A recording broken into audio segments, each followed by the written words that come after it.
Diriwayatkan dengan riwayat yang sahih bahwa Nabi Muhammad SAW setelah mendengar ada seorang penulis wahyunya Rasul yang kemudian berkhianat dengan Nabi Muhammad SAW, menjadi Nasara, menjadi orang Kristen, kemudian Rasul mengatakan jika dia mati maka bumi tidak akan menerima jasadnya.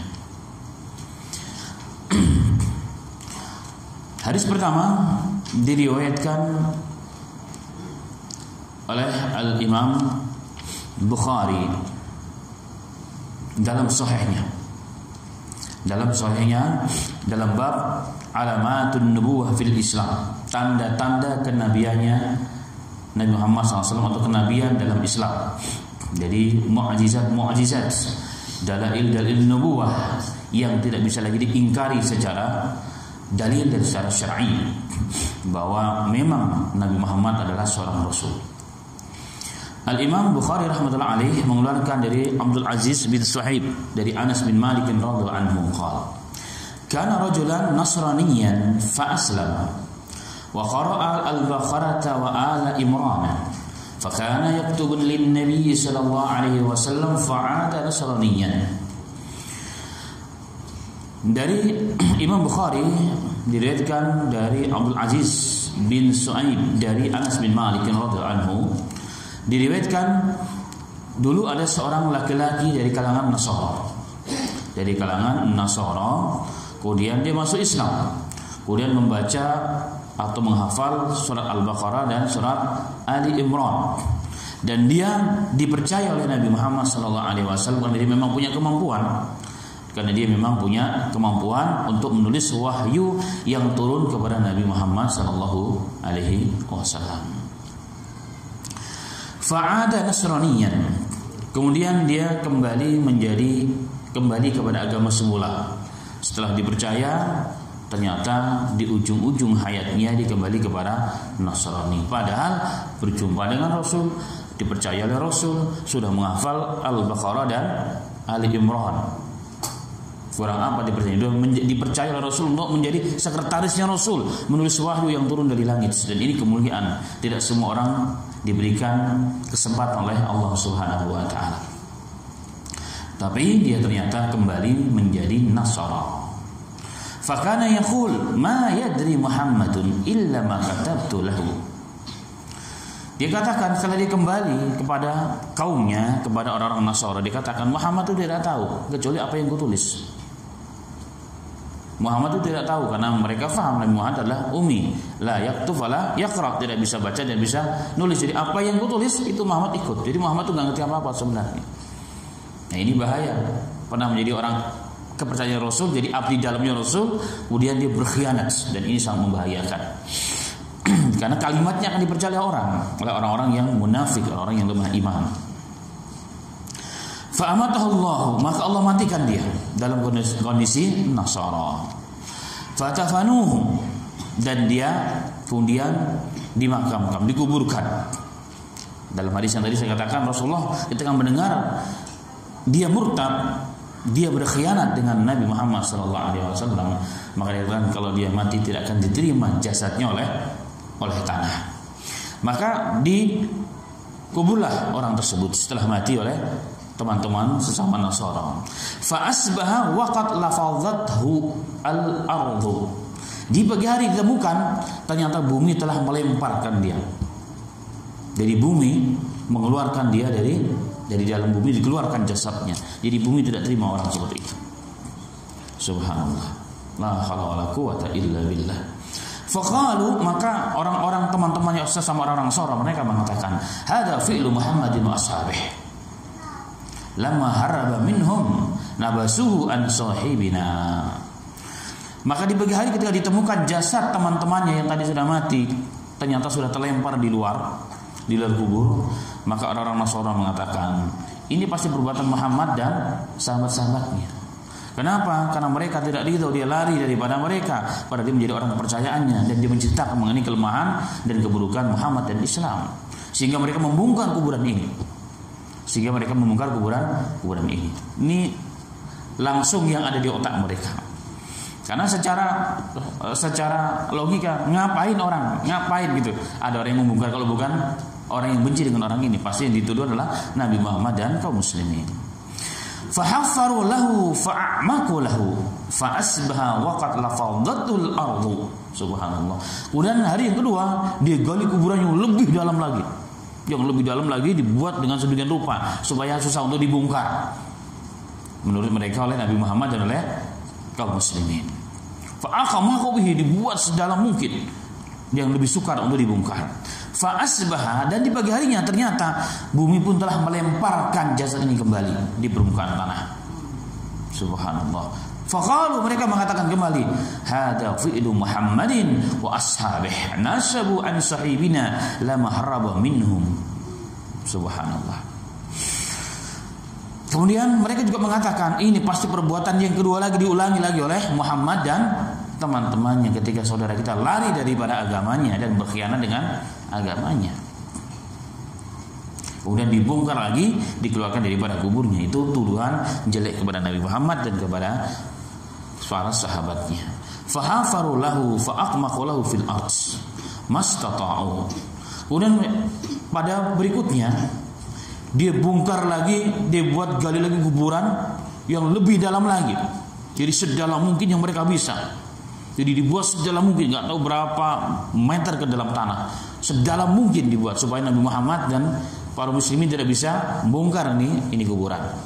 Nah, kalimat mastata'u, mereka berusaha di sebagian rupa dibuat sesukar mungkin agar tidak bisa dibongkar kembali oleh kaum muslimin menurut dugaan mereka. Tapi apa yang terjadi? Anas mengatakan fa asbaha waqad lafadhatul ardu.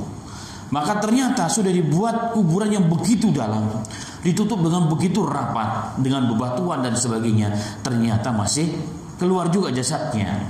Fa'alimu annahu laisa minan nasi fa'alqahu.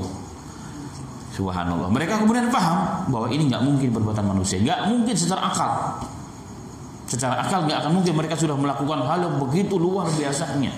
Tugas begitu dalamnya, begitu susahnya, ada batu-batu yang begitu besar, ini nggak mungkin dilakukan oleh manusia. Maka kemudian oleh mereka dibiarkan. Dibiarkan.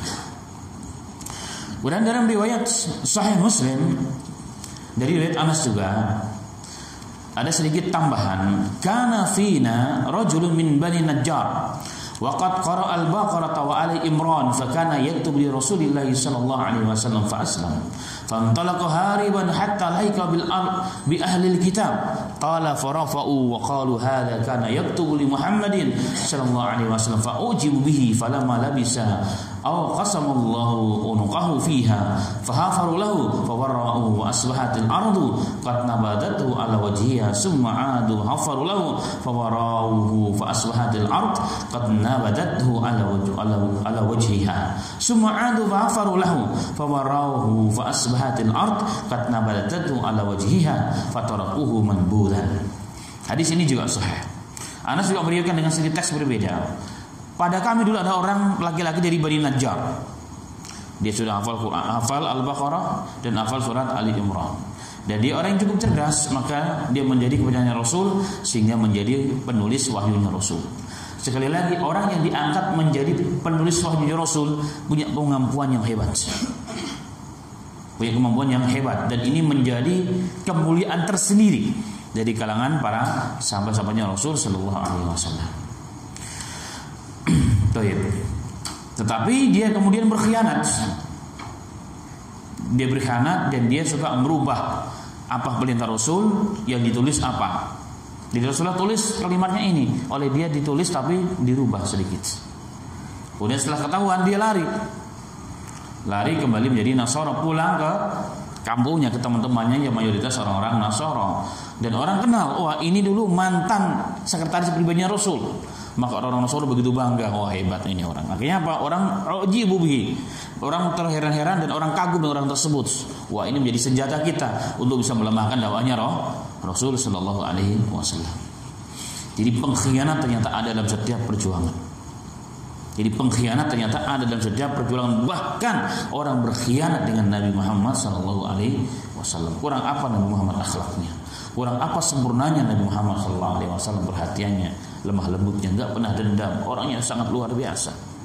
Tapi masih orang berkhianat, apalagi seperti saya dan antum. Pasti banyak orang tidak lebih suka dengan kita. Kepada Nabi Muhammad saja dikhianati, apalagi kepada kita dan antum semuanya. Allah musta'an. Maka jangan heran jika ada orang berkhianat terhadap perjuangan kita. Kemudian dia meninggal dunia. Sebagaimana hadis yang pertama tadi, dikuburkan, dilempar lagi oleh tanah sampai 3 kali, kemudian terakhir dibiarkan membuda, dibiarkan jasadnya terkapar di atas tanah tanpa dimakamkan. Karena mereka tahu ini pasti Tuhan yang berkehendak, bukan lagi manusia. Maka dibiarkan sebagai bentuk balasannya. Kemudian dalam riwayat Imam Ahmad dalam musnadnya dengan sanad yang sahih juga. Dalam sanad yang sahih juga sama, hanya ada tambahan di sini. Jadi mulai ketika dia menjadi khatib memang sudah tidak jujur. Jadi semenjak dia dipercaya Rasul sudah mulai tidak jujur, karena dia tahu Rasulullah tidak mengerti, tidak bisa membaca, tidak bisa menulis. Dia lupa kalau Allah itu maha mengerti. Nabinya mungkin tidak paham, tidak bisa membaca, tidak bisa menulis, tapi Allah maha mengerti. Dia lupa hal tersebut. Nah di sini diterangkan bahwa kana Nabi sallallahu alaihi wasallam yumli alihi ghafurur rahima fayaktubu aliman hakima. Nah ketika Rasulullah SAW memerintahkan mendikte, tulis wahai fulan akhir ayat ghafurur rahima, dia tulis juga, tapi tulis kalimatnya apa? Aliman hakima. Ini pengkhianatan namanya. Sudah tidak jujur. Ini bibit-bibit tidak baik, dan ini berbahaya. Dan ini selalu ada dalam setiap tempat, dalam setiap kelompok, dalam setiap pekerjaan, dalam setiap organisasi, dalam setiap perjuangan. Ada orang-orang yang seperti itu. Awalnya mungkin dia coba-coba, ternyata nggak ada respon, berarti memang Nabi Muhammad tidak paham, maka terus berlanjut dia seperti itu. Fayaqulu lin Nabi sallallahu alaihi wasallam uktubu kada wa kada, fayaqul uktub kaifa syi'ta. Maka dia berkata kepada Nabi Muhammad SAW, aktubu kada wa kada, aku menulis begini dan begini ya Rasulullah. Maka Rasul mengatakan uktub kaifa syi'ta, tulis yang kau mau, kata Nabi Muhammad SAW. Fartadda dzalika ar-rajulu anil Islam falihka bil musyrikin. Kemudian karena perbuatannya sudah dari awal sudah tidak jujur. Bayangkan penulis wahyu yang akan menjadi landasan dalam beragama itu dikhianati. Maka Rabbul Izzah Jalla Jalaluhu yang menurunkan wahyu, yang menurunkan Al-Quran pasti tidak ridho. Pasti tidak ridho. Allah dedahkan pengkhianatannya, kemudian dia pun bergabung dengan orang musyrik karena takut dengan ancaman Nabi Muhammad sallallahu alaihi wasallam. Wa qala ana a'lamukum bi Muhammadin in kuntu la'aktubu ma syi'tu fama dhalika ar-rajulu faqala an-nabiy sallallahu alaihi wasallam innal arda la taqbaluhu. Qala Anas fahaddatsani Abu Talha annahu ata al-arda allati mata fiha dhalika ar-rajulu fawajadahu mambudan. Kemudian Allah matikan dia. Tapi sebelum dimatikan dia memang sombong. Dia menjelekkan Nabi Muhammad sallallahu alaihi wasallam.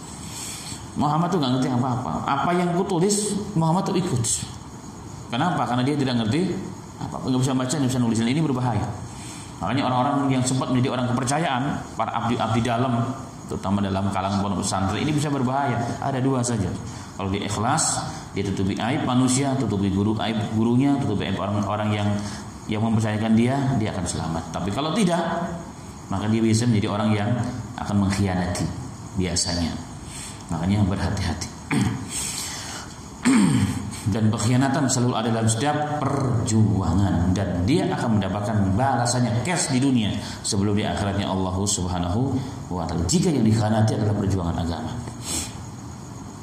Rasulullah mendengar berita tersebut, Rasul mengatakan bumi tidak akan menerima jasadnya. Dan betul sebagaimana tadi riwayat Muslim dan riwayat Imam Bukhari. Kemudian Anas bercerita, Abu Talha bercerita kepadaku. Siapa Abu Talha? Abu Talha adalah namanya Zaid bin Sal Al-Ansari. Dia termasuk salah seorang sahabat yang paling hebat, sang pemberani, yang banyak menghadapi musuh-musuh Allah dan banyak mengikuti peristiwa-peristiwa bersejarah dan besar dan penting dalam Islam. Itulah Abu Talha. Anas bin Malik mengatakan, Abu Talha memberitahukan aku, annahu atal ardh allati mata fiha dzalika ar-rajul. Bahwa Talha ingin membuktikan mengenai kasus ini, maka dia langsung mendatangi bumi yang ada jasad orang tersebut. Jadi beritanya langsung tersebar kemana-mana, sampai ke Madinah bahkan, bahwa orang tersebut telah berkhianat kepada Rasul. Bahkan bumi pun menolak. Bayangkan bumi menolak jasad orang tersebut itu. Sehingga Abu Talha ingin mentahqiq hal tersebut, maka dia pergi ke tempat tersebut dan didapatkan memang betul bahwa laki-laki tersebut memburan, dia dilempar oleh tanah, sehingga tidak ada seorang pun yang mau untuk menguburkan orang tersebut. Kenapa? Tanah yang jadi singgahan terakhir pun nggak menerima. Mau taruh dari mana lagi? Mau taruh dari mana lagi? Qala Abu Talha, ma sya'nu hadzal rajul. Kemudian dia pura-pura bertanya, apa yang terjadi pada orang ini? Kenapa dia demikian? Kenapa tanah melemparkan jasadnya dari dalam sehingga dia terlempar di atas permukaannya? Qalu, maka orang-orang di sana mengatakan, dafannahu miraran falam takbalhul ardu. Kami berkali-kali memakamkan ini orang sedalam mungkin, kami berusaha semaksimal mungkin, tapi ternyata jasadnya tidak diterima oleh bumi. Wa a'udzubillah, la haula wala quwata illa billahil aliyyil